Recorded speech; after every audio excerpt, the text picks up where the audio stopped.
Baik, Assalamualaikum warahmatullahi wabarakatuh.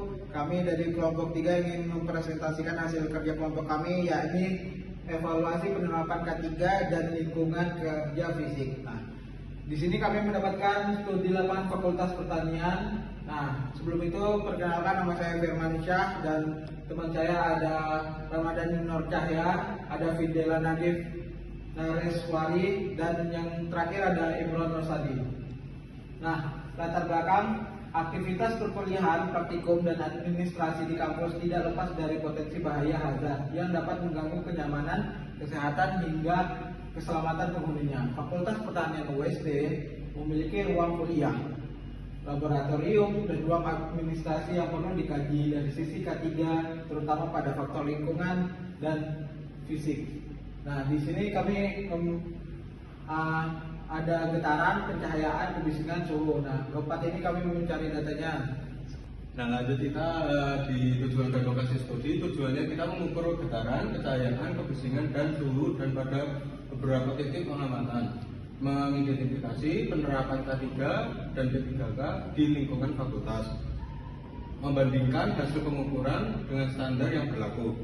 Nah, lokasi pengamatannya itu ada di area basement, lantai 2 atau lebih tepatnya bagian lorong, lantai 3 ada di ruang kelas, dan juga lantai 3 ada bagian lorong.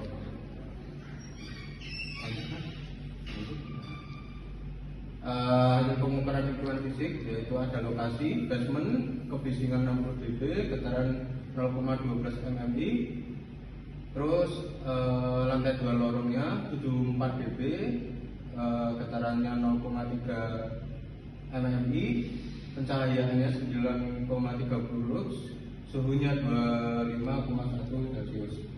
Lokasinya lantai 3 ruang kelas, kebisingannya 21 dB, getaran 0,06 mmi, pencahayaannya 1,24 lux, suhunya 18,1 Celcius.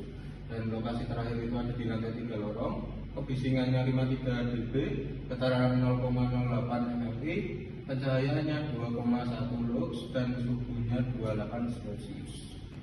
Bab selanjutnya itu ada temuan kritis fasilitas P3K. Tidak ditemukan fasilitas P3K sama sekali di seluruh titik pengamatan. Nah, yang pertama itu tidak ada kotak P3K dan kelengkapan isinya seperti kas, sabun, antiseptik, dan obat jasa. Dan yang kedua, tidak ada petugas yang terlatih menangani kecelakaan kerja. Dan yang ketiga, tidak ada lambang atau petunjuk lokasi fasilitas P3K. Dan yang keempat, tidak ada SOP tertulis penanganan kecelakaan ringan. Oke, selanjutnya ada kesehatan kerja dan lingkungan. Nah, program kerja kesehatan kerja itu ada yang pertama, belum ada pemeriksaan kesehatan berkala, dan yang kedua tidak ada polikliniknya, dan yang ketiga belum ada edukasi K3 untuk sivitas akademika, dan yang keempat belum ada SOP penanganan gangguan kesehatan akibat kerja.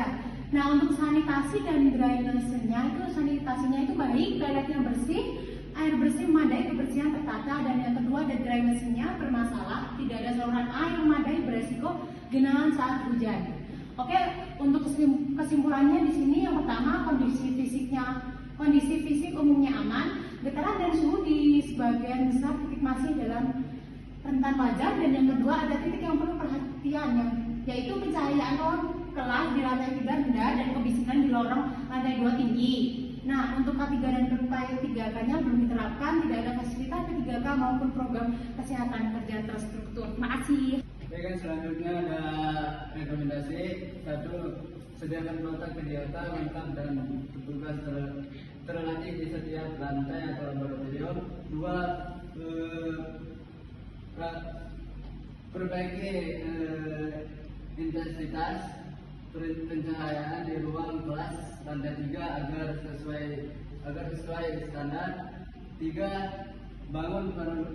Bangun atau perbaiki sistem drainase agar tidak menimbulkan genangan air. 4. Buat program kesehatan kerja rutin, cek kesehatan berkala, dan edukasi K3.